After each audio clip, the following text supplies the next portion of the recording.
Good morning, everyone. Welcome to String and Story. My name is HollyAnne, and it's my job to guide you to quilt with confidence. Thank you so much for joining me again for week 2 of our How to Choose Fabrics for Your Quilt series. Today we are talking about how to choose fabrics for 2-color quilts.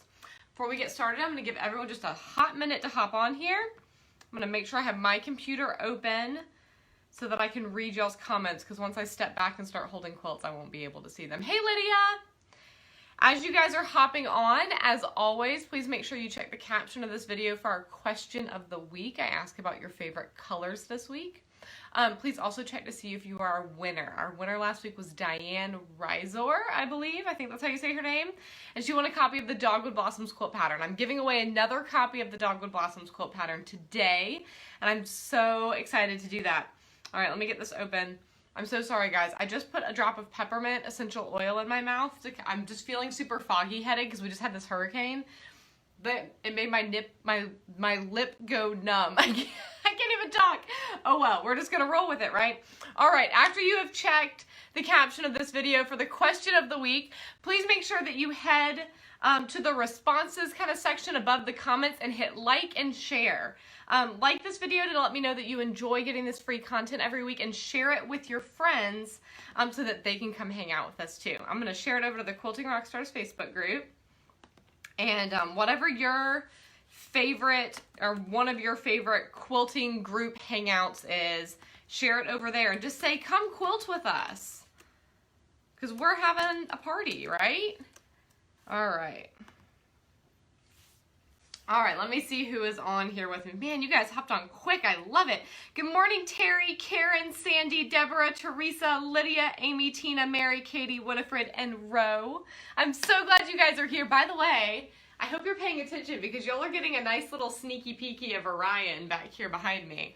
I obviously still have some sashings to go. But, you know, I just couldn't resist. I thought about taking it down. I was like, oh, that pattern's not technically out yet. Should I take it off my design wall? And I was like, we're just going to leave it up there for the party effect. Besides, as you'll notice, this is technically a 4-color quilt, right? So you have the center hexagon and then kind of the setting bits, and then 2 rounds of square and a square triangles. And then those colors kind of repeat themselves, and here the sashings are 2 colors. But the dominant colors in this quilt are just 2 colors. And I chose orange and navy because I love orange and navy. All right, let's see what some of these favorite colors are. Blue and green. Blue and green. By the way, y'all, I hope you're noticing I very vigilantly dressed for fall this morning because, you know, we had a hurricane come through, which we're all doing great. There like really isn't even any damage this far up. Stepped outside and was like, oh, I forgot I live in Georgia. It's not fall yet, so I'm like feeling it, right? Anyway, I'm just, you know. Hey Rhoda, popping in and out, blue and yellow, love that. Hey Carissa, hey Teresa, hey Lynn, hey Bonnie. Bonnie and a couple of others. I know you guys have emailed me about essential oils, which is really, really exciting. And actually this morning I am diffusing lemon, lavender, and peppermint, which is considered Tri-Ease. It's an antihistamine blend that the natural properties of those oils combine. It has a very similar effect to taking Zyrtec, but without taking drugs. So I'm keeping my allergies under control with my essential oils. And those of you that I owe an email response to about the upcoming essential oils event, I'm working on it. I'm having a little hiccup being able to add you guys to the event via email. So I'm working out the technical side of things, and then I'll be in touch. If you are interested in learning more about essential oils, there is a free educational event coming up in like a week and a half that's hosted on Facebook with some friends of mine. I'll be in the event as well, but I'm not actually hosting it. And you're invited. I don't remember if I said 8 or 10 slots available. I'd have to go back and look. I know I still have 3 or 4 slots, basically. So if you're interested, shoot me an email, and I can get you all set up for that. Okay, now, let's just jump in, okay? I've got a stack of fabric here. We're talking about 2-color quilts, and you're going, HollyAnne, that's more than 2 colors? I know, because it's more than one combination. I have some Dogwood Blossom quilts. I have a scrap quilt that I made, and let's talk about it. So last week, as you remember, we discussed we talked about value contrast, color contrast, and scale contrast. And we're going to take those 3 forms of contrast all the way through this series. We're doing 2 color quilts today, then we're gonna do 3 color quilts, 4 color quilts, 5 color quilts, and 6 color quilts. And really beyond 6 color quilts, you're just kind of getting crazy anyway, so just grab all the colors, right? It's a little bit more complicated than that, but you know, we're gonna go through up to 6 color quilts. I don't see a whole lot of patterns that call for more than 6 colors or 6 fabrics, so that should mostly suffice. Today, the thing with 2 color quilts is this is the simplest combination that you can get in your quilting, right? You have to have a lot of contrast. So the highest contrast of 2 colors would be black and white. Or if you're me, navy and white. Because let's be honest, I don't use that much black. I use all navy. Hence behind me. Okay, so that's a value contrast, and you could really argue that that's not a color contrast because black and white kind of fall off the color spectrum in some regards. So a color contrast, you know, would be something like blue and orange or blue and yellow, right? And then scale with the size of your print. When it comes to value contrast, I chose, for the example that I gave you this week, a twist on your classic red and white quilt. So we've got a couple of 2 color quilts that are classic, right? Blue and white and red and white are like the ones that just jump to my head. So I decided to riff on that a little bit. This is a hot pink and white, but I introduced another little twist to you here. Notice these are all prints because I like prints. And you know what? Last week I asked you guys if you prefer prints or solids, and you surprised me. I kind of thought, because we were talking about color, and everyone was a little hesitant about color, that you'd be like, solids kind of feel like a safe choice. But you all like prints too, which is awesome, because I love prints. Hey, Julie, I'm so glad you're here from Texas. Who else is here? Hi, Trudy. Gray and anything, Lydia. Love that. Burgundy and gold. Ooh, I like that crystal. Are you a Gryffindor? You must be a Gryffindor. Blue and white. Yep, I like that too. So, high value contrast going on right here. All of these pinks are really, really rich. All of these whites are very, very white. And here's a fun twist. If you look at these, and you can see a nice still photo of these on the blog, but if you look at all these prints, most of these prints have, there we go, some pink in them. And then this one gets a little crazy because you have little, what are those, Airstreams? I was gonna say trailer, but that's like a little oversimplistic. Airstream? Mini Airstream? I don't know. Cute little camping doodad. And so that just, it reinforces the relationship between these 2 sets of fabric that I just made sure that I chose white prints that have pink. That's not required. It's just a fun little bonus. And I did that again with the color pair that I chose, and I'm going to talk to you about that in just a second. So let me grab this for the sake of illustration. If I had chosen a bunch of fabrics that looked like this one, this is also pink. But if I had chosen a bunch of pinks like that with these whites, that's not beyond the realm of possibility, right? Let me push this light back a little bit further. Oop. I feel like it's washing out these for you guys, and I want you to be able to see these colors really well. If I had chosen a bunch of these light pinks, it would be okay. That has its own aesthetic. I kind of think vintage or shabby chic when I see light pinks and whites. Just know that visually, it's not going to pack that same punch, right? Having these richer colors up against the white, that's more of a punch you in the face option. But again, punch you in the face is not a requirement of this. That's an aesthetic choice. And that's something that I talked last week about how we love to talk about taking the like black and white photo of our fabric. And there's definitely a time and a place for that. And if you were to take a black and white photo of this bundle, you're gonna get some like serious like oomph, right? With some really dark grays and some really light whites and grays over here, right? And so it passes that black and white test, but that may not be your jam, right?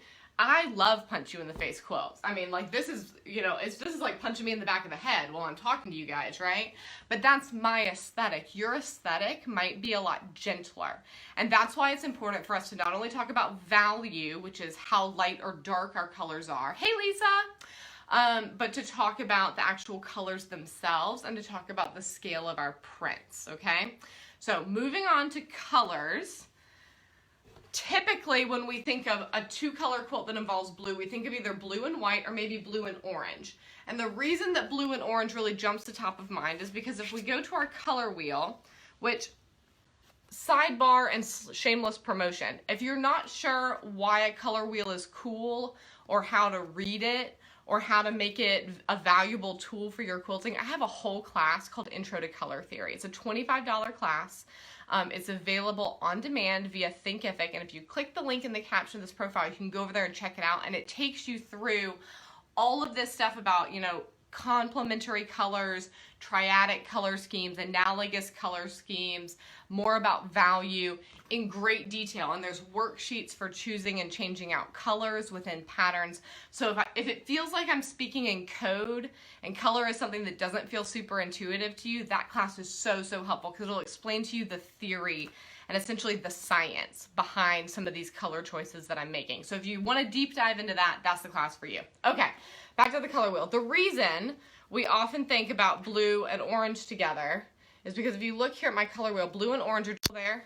Sorry, my husband just tried to call me and I freaked out because I was like, oh no, did it interrupt me again? We just had that last week. Anyway, so they're called complementary colors. They go right across from each other. Another pairing that we really love, though, is blue and yellow, okay? So when you think of ways to put color together, there's a couple of things. You could do complementary colors. You could do what this is. This is a cool color and a warm color. And it doesn't really hurt that blue's kind of, you know, blue and yellow are really close to being complementary colors. That's a very slight transition there. And it creates a nice high contrast. Again, the yellow is naturally lighter than the blue. This is really great.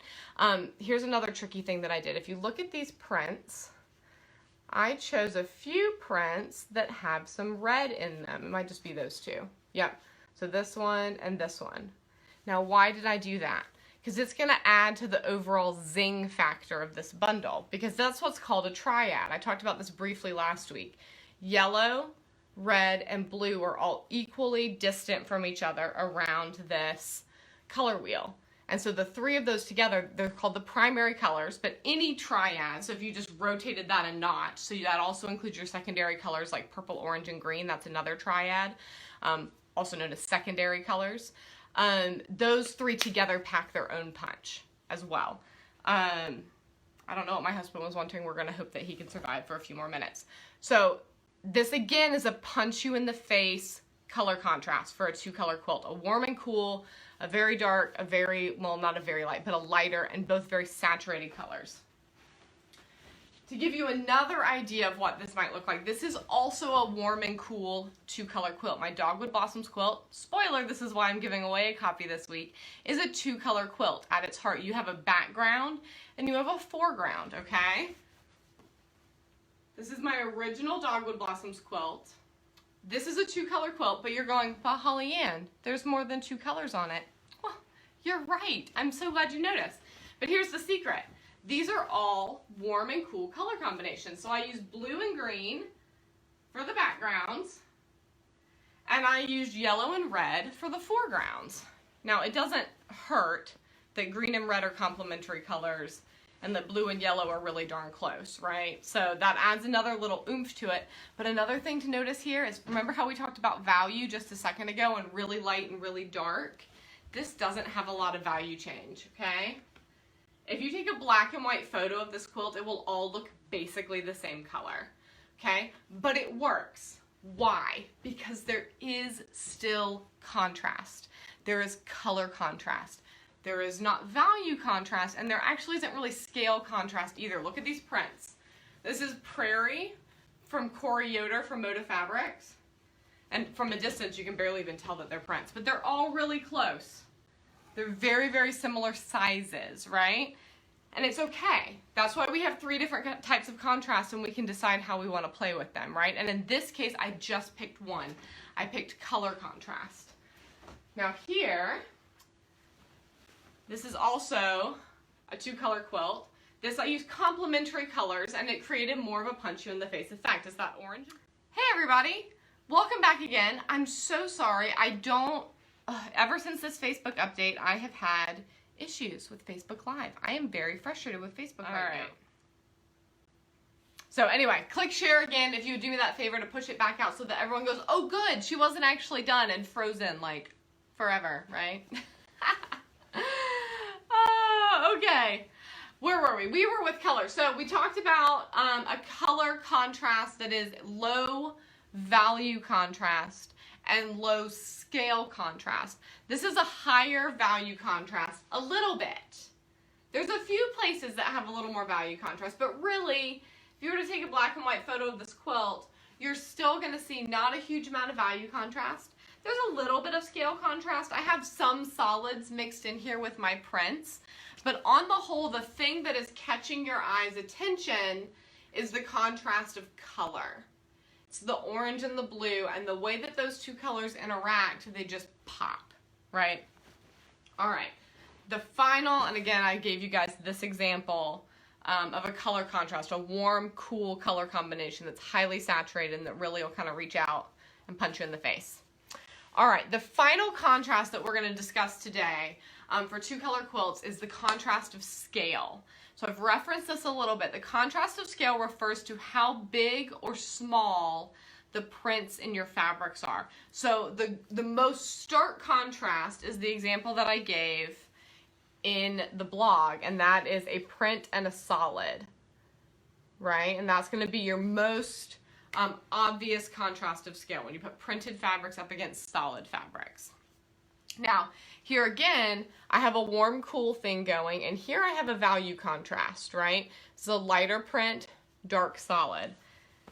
I could do the same thing and have the color contrast of warm and cool and the scale contrast of a print and a solid, but with less value contrast by pulling this lighter blue out and using a lighter blue. Both of those work, okay? Both of those would make lovely quilts. Just one is going to be a little bit more than the other. And I really like that. Again, I can't emphasize to you how much heavy contrast can be a matter of taste, right? That especially that heavy value contrast can be a matter of taste. That I like very saturated colors. Not everybody likes that. Okay, so the way though that because if you don't like a lot of value contrast, like here, this quilt would look like mud if I had done it in all blues, right? Like if I had done aqua and light blue, you would not be able to tell the difference between those sections. So the way that I overcame my lack of scale contrast and my lack of value contrast was with the color contrast. So it is very important that your quilts have some kind of contrast, but it doesn't necessarily have to be all three. And it doesn't necessarily have to be value contrast. So that's something that we talk about a lot. You know, you see that in groups of like, you have to have a lot of value contrast. Sometimes you don't. Now, as we continue this series and we talk more and more, and we're having 4, 5, 6 fabric/color combinations, the importance of understanding all three types of contrast and being able to use all three at the same time will become more and more important. Because the more complicated your quilt pattern and the more complicated your color story, the more important having some clear boundaries between what is what in your quilt top is going to be. Does that make sense? Yes, it is very pastel. There's very little value contrast on here. So Lynn, do you have a hard time seeing that contrast even with the color contrast with your eyesight? That would be my guess. That you probably can see it some, but because there's not more than one type of contrast to help your eyesight, it's probably really hard. My eyesight, Lynn, is a lot better than yours, but it's a lot worse than most, and I rely heavily on value. This is probably why I like saturated colors. My eyes see that value contrast really, really well. And without value contrast, especially, you know, if I take my glasses off, I'm useless. Like, my eyesight's really bad.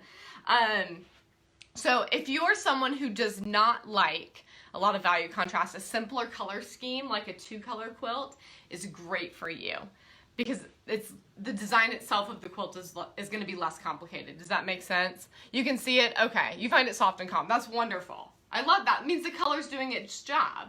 I can see that there would be contexts in which that it would be difficult to see without more than different types of contrast. Does that make sense? Yeah. Okay. With scale contrast. So you can do it one way with a print and a solid. You can also do this with different types of print. So I pulled a couple of fabrics that I'm getting ready to work with. Y'all know that I have a new fabric collection coming out at the end of this month called the Winter Hexagon Quilts. Orion is sneaky peeky behind me. Aldebaran is already out. And one of the other quilts that I'm working on is called Sirius, and I'm going to be working with a bunch of art gallery fabrics. I'm so excited. So I pulled a couple of those fabrics. And these are from Autumn Vibes by Maureen Cracknell. I'm going to open this up so y'all can really get a feel for this print. This is a very colorful, very big print. I'm like really obsessed with this print, not going to lie. And I could do a couple of things with this. I could use a solid in basically any color shown here. But I can also use a tonal print. So then I have a print on a print.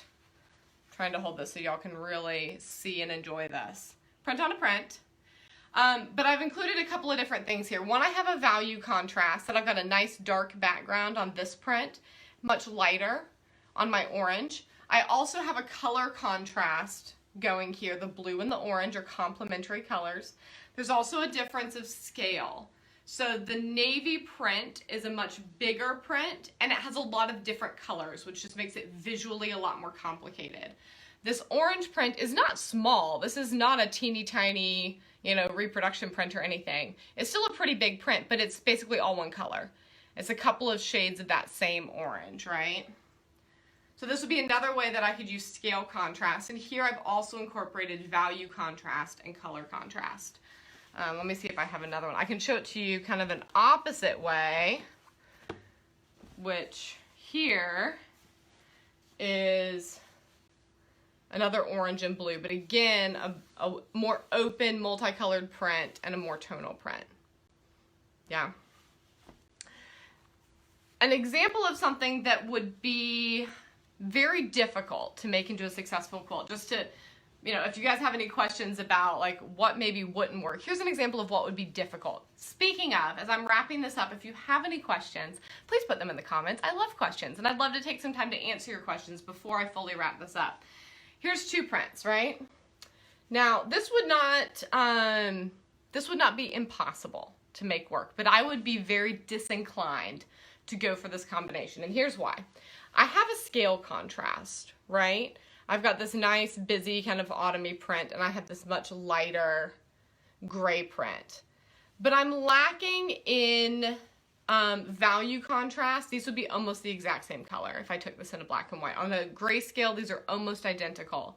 And I don't have a lot of color contrast either. I have like a neutral and a color, but there's not a whole lot going on there. Again, it's not to say that this would be impossible, but this would be much more successful. Like if you, uh-oh, Lydia, I'm so sorry you've lost me again. I think I'm still talking. I think the video is still running. You know what I mean? Now, just to give you guys, do I have a yellow? I'll use the yellow of my scarf then. If you were to add some sort of print that had that gold color in it, or a solid, or a tonal, then it would add another layer to this, right? So if you wanted to use these two fabrics together in a fairly simple quilt, I would encourage you to add a third and add a yellow, or an orange, or a navy, okay? But just these two by themselves, you just kind of don't really have quite enough to go on, in my thoughts, okay? And that's how I would think that through. So if I wanted to have still a fairly muted, fairly controlled palette, I would add just one more, probably a gold, so it'd still be softer, but it'd add enough contrast to make that more visually interesting. Something more like these oranges and navies is a little bit more how I'd be inclined to combine value and contrast, or value and color and scale, okay? All right. That's all I got for the moment. Make sure you check out this week's blog where all this is written down and you can kind of chew on it and think it through. Here's one more example for you guys of scale. This is another Dogwood Blossoms quilt. And here I used a lot of prints that were heavy on the blue and a solid orange background. Y'all have seen this one before. This is not a new quilt to you guys. So this is another way that you could use scale and play with some color and value all at the same time. All right. That would need something. Yes, Lynn, exactly. You're with me. I love it. I love it, I love it, I love it. Okay. Any questions before I wrap this up? Do make sure that you pop back over to part 1 and enter this week's giveaway to win a copy of the Dogwood Blossoms quilt. So sorry about those technical difficulties. Again, that is so frustrating. My goodness. If you have questions, drop them in the comments. Make sure you check out this week's blog post, stringandstory.com/blog/2colorquilts. There's a link in the caption, so you don't actually need to remember all this. If you're interested in the Dogwood Blossoms pattern or my Intro to Color Theory class, there are links for those as well. And one of you is going to win a Dogwood Blossoms quilt pattern next week. I'm so excited about that. All right. Guys, I'm going to wrap this up before my technology fails me yet again. Thank you for joining me for this Thursday's class. I love speaking with you guys each week and just offering some free education. Again, please make sure that you hit like and share on this video if you enjoy having this available to you. If you are inside the Quilting Rockstars Facebook group, and I hope you all are, if you aren't, please come join us. If you're inside the Quilting Rockstars Facebook group, I'll see you tomorrow night at 8:30 p.m. Eastern, and we'll continue that quilt along, the Aldebaran quilt along. I look forward to seeing you guys there. I hope that all of you who are down towards Florida are safe in this horrible hurricane that came through. Yeah, thank you guys so much for joining me. I love spending time with you. Have an absolutely wonderful weekend.